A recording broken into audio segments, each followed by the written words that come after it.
Hello! So for this video, I'll tell you the things that I did para ma-meet ko yung English Language Proficiency requirement ko at CNO or at the College of Nurses of Ontario.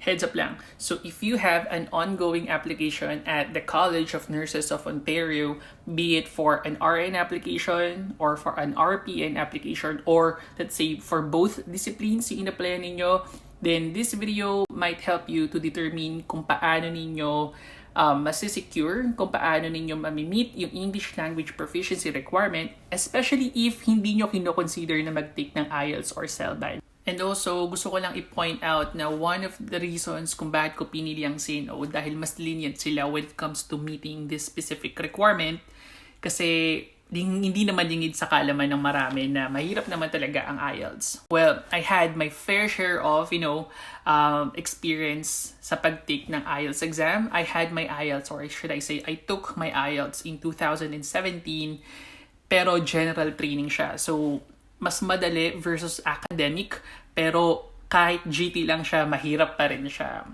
And that specific IELTS was actually meant for my PR application or express entry application. So I'd say maganda ang CNO kasi may ganito silang option.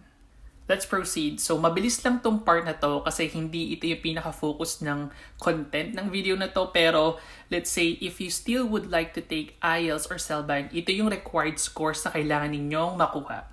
For IELTS, dapat academic yung format or yung module, then ito yung mga required scores na kailangan.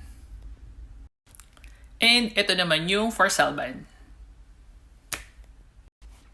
In my case, so when I applied at CNO, that was last year in 2021, ang pinili kong option ay yung language proficiency, other types of evidence.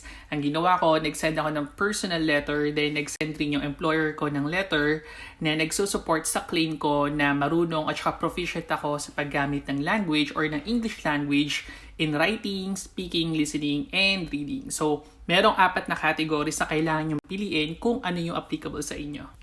Up next ay yung mga evidences or yung mga options for you to choose from kung ano yung applicable sa inyo. So let's say in my case, ang dineclare ko ay yung nursing experience kasi yun lang yung meron ako. Hindi naman ako nag-aral dito sa Canada. So yung option na additional education here in Canada or took other courses here in Canada, hindi siya applicable sa akin. So para dun sa mga nag-aaral or yung mga entry point dito sa Canada ay through student visa or student pathway, definitely pwede sa inyo yung option na yun. So, you just have to read through the article para mas malaman ninyo kung ano yung nakadesign para sa inyo mismo.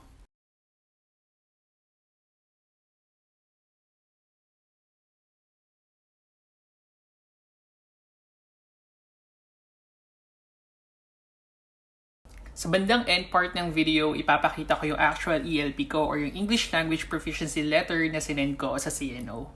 After ko isend yung letter sa CNO, it took me around 8 months para ma-approve yung language proficiency requirement ko. So, ganun katagal. Ang pros nito is you don't have to take IELTS, hindi mo kailangan mag-CELBAN, hindi mo kailangan mag-shell out ng pera just to satisfy this requirement. Pero ang cons, napakatagal ng waiting period. So, it took me 8 months, gaya na sabi ko. Iba-iba. So, at least for me, I think, medyo mabilis na yon compared sa mga kasabayan ko. But, syempre, lengthy talaga yung process. Imagine, hindi lang naman ikaw o hindi lang naman ako yung nag-a-apply. So, marami tayo all over the world.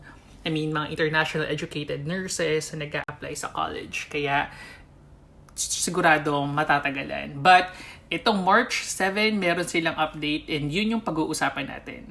You have to read through the new language proficiency policy. So, ito yun. Under the new language proficiency policy, merong 7 options for you to choose from. So, merong 7. All you need to do is to read through the article and check kung ano yung perfect match for you at saka kung ano yung magiging applicable sa current situation mo. So, ito sa next screen kung ano yung itsura ng bagong policy.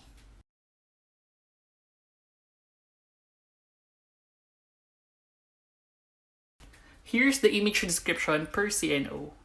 Up next ay yung mga forms or yung mga dedicated forms for each application. So you need to make sure na babasahin nyo each form at gagamitin nyo lang kung ano yung applicable sa inyo.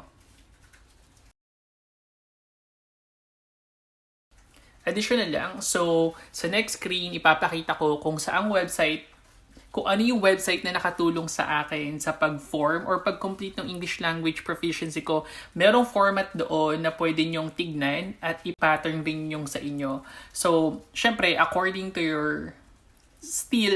your work experience or current situation, kung ano yung magiging itsura or magiging outcome ng personal letter nyo. But great information yung makikita nyo doon kung as to how you're going to proceed with your letter. So, ito siya.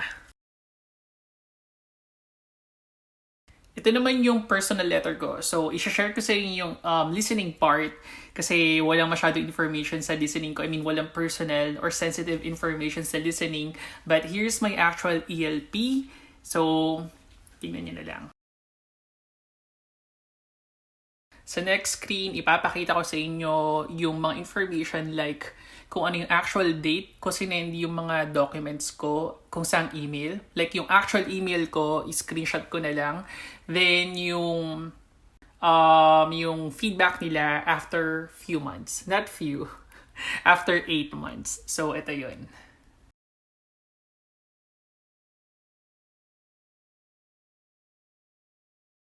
At sa ganung paraan ko na-meet yung requirement ko for English Language Proficiency here in the College of Nurses of Ontario. So, I would say na isa ang Ontario sa mga provinces na sobrang lenient. I heard yung British Columbia and yung New Brunswick sumunod na rin sila sa yapak ni CNO. But I'm not sure kung paano yung process for those provinces na sumali or recently lang nag-update ng guidelines nila or policies. But one thing's for sure, among all the provinces here in Canada, si Ontario yung pinaka-lenient when it comes to, getting a license here in Canada as RN and RPN. So I would highly suggest you to start your applications here in Ontario. So that's all for this video. Bye!